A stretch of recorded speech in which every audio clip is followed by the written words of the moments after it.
Hi guys, I'm Shmee, hello and welcome back to the channel where today is a very exciting update here at Topaz Detailing where it is time to protect the beast. We came in with my Zenvo TSR-S, took it through the ultimate car wash, preparing the car ahead of the installation of PPF, paint protection film. Today we're going to have a full update on what the guys have already done, the film that's installed completely invisibly, the challenges and complications with a bespoke car like the Zenvo TSR-S, and see some of the motions as various panels of the Lila Perlamore paint, the exposed carbon sections, the accent, and the areas around a car with some very complicated bodywork and aerodynamics are all covered with PPF here at Topaz.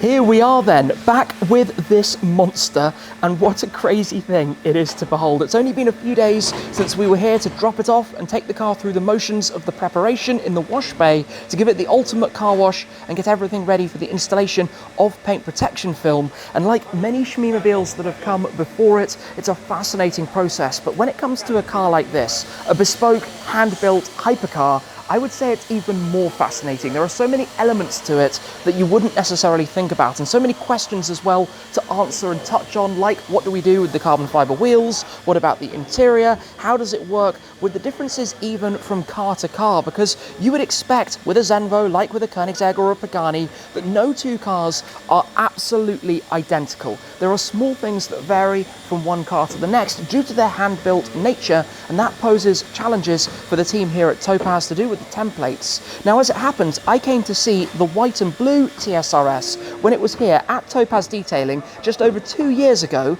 They've also PPF'd the blue car, so mine is actually the third TSR-S that has been through this workshop, which is really quite cool, to be honest. Obviously, this is key to protect how the car is in terms of the paintwork. We spent a lot of time and effort to choose this Lila Perlamore paint, to choose the exposed carbon fiber elements with those hexagonal inlays that you can see in the weave, the lime grant accents, and I'm going to drive the car. It's going to do miles, so it's critical to protect this, to ensure that it will remain and look its best forevermore. That is super, super important. So every single area of the bodywork will be protected, even these intricate elements around the headlights, the splitter, you name it.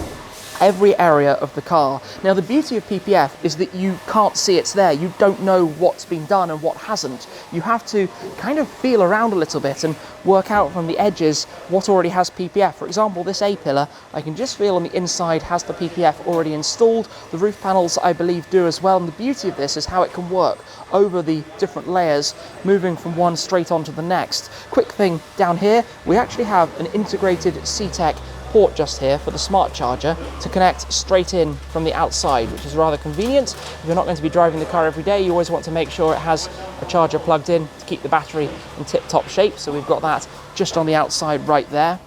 Some areas are particularly complex, like the shapes that we have here, and this is actually fascinating when it comes to talking about the different cars. So the upper and lead surfaces of the spoiler are already done, but when it comes to the end plate here and the way it curves around, these shapes are very, very complex. In fact, the back of this is actually done, but you can see here this little edge. Now, the aim is always to disguise the edges and have that right on the edge point of the exposed carbon and the lime green accent. So this is going to be taken off and re-templated to perfect it to the absolute top degree, to make sure that it has that completely discrete installation. You can't actually even see that that's been fitted at all. So as we go around the car, I know that the doors haven't been done, but lots of the other smaller areas have. The front clam certainly hasn't. This one gigantic, very complicated shape, because you can't use a single piece to come down here towards the fans at the front. You have to have additional pieces and shape and make the templates, which is what Topaz specialize in, doing that in-house. Even, for example, here on the door, this is actually mid-installation at the moment. The panel of film has been placed over the top. You can see that's just waiting to be settled completely into place, and we'll see parts of that in a moment as well. Now, wheels. I've seen lots of questions of what can you do with the exposed carbon fiber wheels, given that they're made with pre-prepared carbon fiber. They're of course put through the clave, they harden, they stiffen, they're very light but very strong, and then they're lacquered. Can you PPF them? The long story short is actually yes, you can. You could PPF the whole of the face of the wheel and do the insides of the spokes to protect them from chipping. Now, of course, that isn't going to protect it if you were to curb the car and run it up against some concrete, but it would protect it from light marks. We're not doing these wheels because these are actually slave wheels. These aren't my final wheels, so this isn't the wheel that I signed on the back of one of the pieces of carbon fibre. Until the car is officially delivered to me, it runs on some factory wheels, which is actually really kind of them. So I get a brand new set of wheels and a brand new set of tyres when it's ready to be handed over. But they can be done. You can PPF the carbon fibre. I want to have a quick nosy inside the car here, because you'll notice there's a lot of carbon inside here, a lot of it, in all of the vulnerable areas, down the footwell, the armrest area, the door steps, and these parts are all going to be done. This is particularly vulnerable here, so that, for example, has a layer of PPF to make sure that any feet dragged over that might otherwise scratch it won't do so, and it will remain looking its best for the long term going forwards. All super, super important with something like this to make sure that's absolutely perfectly executed. Shapes like the diffuser, very difficult again. Getting the undersides and also making sure that it lines up neatly with the accent. So the upper side of this has been done, the underside area is now being worked on as well at the back here. But all the taillight surrounds, this is already done. This is already protected. If anything were to fall on the car, you know, whether that could be bird droppings or tree sap or something like that, that could fall and land on any area, it won't leave the staining marks that it otherwise would do directly onto the paint, which is obviously something that you'd always be very keen to avoid. Protecting the car is about so many things. It's about the stone chips up front, it's about the dirt that could fall on it, it's about people who might brush past. I mean, think about this car being parked up at an event or out on the street anywhere. People are going to be leaning against it to take their photos. I know they will, that's life, and I don't mind that at all, but I definitely want to make sure that it's not going to get damaged in the process. Obviously, we need to, myself and others, respect the car and make sure it stays in perfect condition, because something like this is very, very special. I mean, I don't think it's particularly surprising to say that, so we need to make sure that it's definitely looked after. We do have the carbon grills. I suppose technically you could PPF this grill as well, but I wouldn't want to be the one who templates that shape. That would not be the easiest in the world in the slightest, but arguably that's not a part that faces forward. It's not exposed to getting damaged, so you wouldn't need to. There's no point in doing so. Obviously here there'll be a number plate over the front anyway, so there's no need to protect that part also. So there's a lot to it, but we'll see some of the panels now being done to see some of this process in action and what makes it quite so special and how it all completely vanishes and we have a protected Zenvo TSR-S. This is not what I thought it was. I thought the installation of the door was underway, but this is actually an experimental piece to check out the templates and how they match up for my car. So you'll see we have a straight line because it's just this upper section to work out the shapes, the overlap areas, the positioning of the mirrors, but even down to the positioning of the rubber trims and the exact measurements that are required to create a bespoke template for my car. And of course Topaz will then save that bespoke template against my car's chassis to make sure if I ever need anything in the future, they have instant access to exactly what was installed on this very car, hence why the installation is left looking like this, because it's just about the measurements. And this needs to be done for every single part. Everything from the larger panels, this whole rear clam, the snorkel, the areas underneath it, these side pods, everything that you can think of needs to be tested and checked. It is a very, very thorough process with so many more levels than I had ever really thought about beforehand. I hadn't even realised when I was looking around it, but the front bumper areas are actually already done.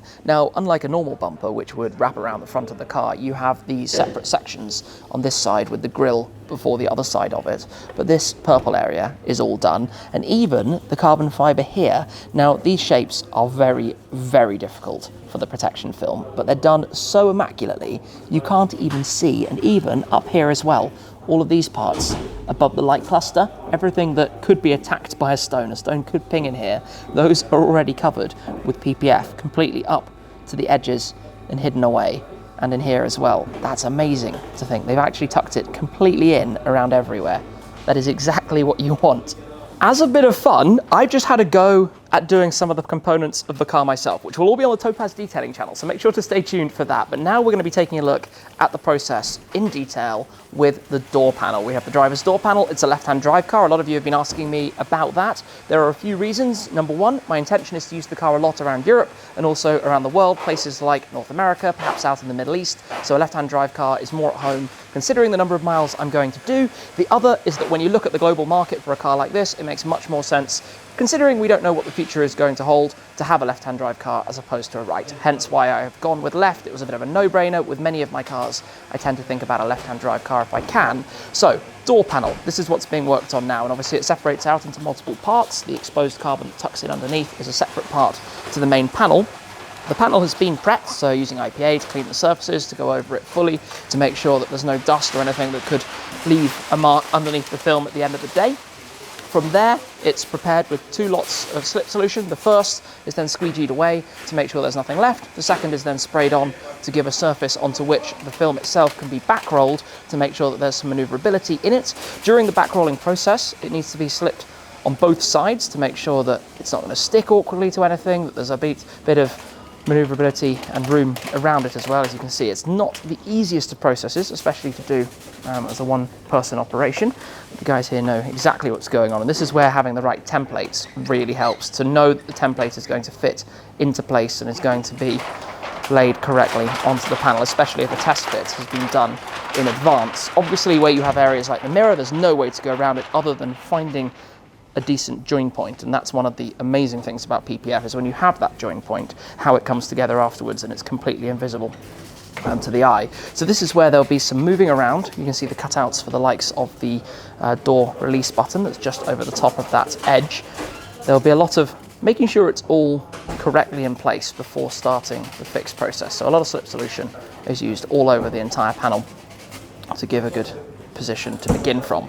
There's a lot more to this process than probably meets the eye, but effectively this is a skill that's learnt with time, to move it around and to make sure that it really does go exactly where you want to, and to find the right places to begin from. So for example, the fix solution that's then used right at the edges to effectively give a set position for the film to start from, and when you squeegee it out without having any soapy water underneath, that effectively holds the material Topaz film down into place. And then the pinch points allow you to stretch it out from there to ensure that it will cover all of the surface between. But obviously you can see underneath that highlight line, you've got both concave and convex surfaces to have to work around to do this. And this is where it takes a case of trying to evenly stretch out the film to make sure that the area of stretch isn't concentrated in one place beyond any other, which would eventually lead to the risk of parts lifting or something like that. You can see stretching it right down towards the bottom before moving on to the process to work out how to make it fix throughout that entire panel. So some fix to hold it again down there at the bottom, with the extra, as you can see, pre-templated to make sure that it can fold over the edges and protect any area that might be vulnerable down the line. This part then can be gently massaged into place effectively before, as you start to see, the first parts of this panel effectively stick down into position and disappear from the naked eye, just like that. It's the same story towards the back half of the door, in this case obviously using the fix up towards the top section, so I suppose picking the points where you have the highest tension in the film to start it, to make sure that it's securely fixed into position there, before then working out from that point. So over the back with the door open button, and of course also just making sure all of that is able to be held down correctly into position. Moving on, we're also looking at the panels that go over this lower section where you have the Zenvo lettering in the carbon weave, but again positioning this, working out all the templates and shapes before the completion of the upper sections as well, to see how it all connects, because this is where the two panels effectively join and link together. So this needs to be very, very precise so that there's no unprotected area between, which would both obviously leave the paintwork vulnerable, but also leave it vulnerable to lifting or snagging during future car washing or anything like that. So it's quite important to have this lining up perfectly from one panel to the next. This is what I was saying, where Topaz go the extra mile. So if you think about how this is effectively painted and masked off from the exposed carbon fibre, this is where no two cars are going to be the same, because every single car is going to have an ever so slightly different masking line. And this is where, in this case, the join line that we have between the two panels sits a couple of millimeters above the carbon. That's actually now going to be redone and re-templated to make it perfect for my car. to have no lines that don't match up, because if you think about it, if this line sits exactly on the gap line between the carbon and the paint, you can't see it. If it sits a few millimeters above, you can. So it's about those tiny, tiny little things that give you that extra attention to detail, which is what makes this the best PPF in the world. Fast forward, we're into the evening. It is basically the end of the day here at Topaz, but some good progress has been made. A few revisions required to various of the templates and elements that have been installed. I hadn't actually realized that the door on the other side of the car, passenger door in this case, has actually already been fitted, and I've been having some fun doing some of the parts myself, all of which will be, as I said, on the Topaz channel. Now, I'm not sure if I'm going to be able to come and see the car here at Topaz before all of the remaining areas are completed, but the plan is next for the car to head back to Denmark again for the final, effectively fit and finish. What you have to remember is this is not handed over to customer yet. This is an exclusive access into the Road to Zenvo series to show you the process before I actually collect it myself in Denmark, when I will certainly be trying to set something up, probably in Copenhagen. So if you're over there, do stay tuned for that. I can't wait to share the car with people. It's so many events in the future. It's going to be a lot of fun. But obviously it does feel a little bit like some back and forth. But for the final testing, for the road mileage, for example, it's a no-brainer to have installed PPF before that, to have it ready. And it also means when I do go and collect it, the car is instantly ready to be taken straight out from the factory to drive it for the first time in Denmark. And yes, watching out for speed limits, big time. I'm very aware, as lots of you have actually let me know, that in Denmark, if you speed excessively, I think they can actually take the car from you, as they can in many countries. But I think it's going to be a gentle cruise to take the car for its running in mileage with me on the road, although a lot of that will be done during the shakedown towards Copenhagen, and that's going to be a lot of fun. I'm not sure if there'll be a Road to Zenvo episode before then. Maybe I'll be able to see and share some of the shakedown process. We shall see, depends on travel arrangements and that kind of thing. But the car is looking absolutely superb under the lights here. It looks really, really very nice. And no doubt it will be back again for my wheels when they're done, and some other parts as well. But to have the important bodywork protected and ensure that the paint especially is going to be kept in wonderful shape, and those interior parts, as I spoke about as well, is absolutely critical in terms of this being completely spot on, and I think we can say the flagship of the garage, the Zenvo TSR-S. So as always, a huge thanks to the team here at Topaz for their patience while we take a look at a little bit of the process and see some of the work being carried out on this car. But for today, I think that is pretty much all. So thank you very much for watching. That's it for this time, and I'll see you again very soon. Cheers.